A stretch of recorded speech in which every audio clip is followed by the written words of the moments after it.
জিগান এখন।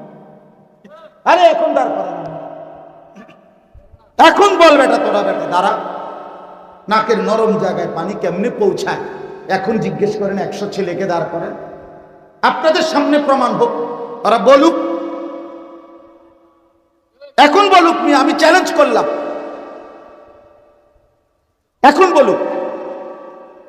তাইলে নাকের নরম জায়গায় তো পানি যায় না, না গেলে ফরজ গোসল আদায় হয়? ফরজ গোসল আদায় না হলে শরীর পাক হয়? তো না পাক শরীরে কোনো নামাজ হয়?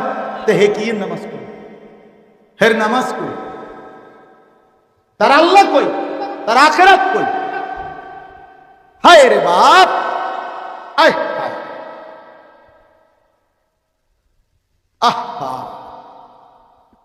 একটা জীবন বুঝি মানুষ এইভাবে শেষ করে দেয়।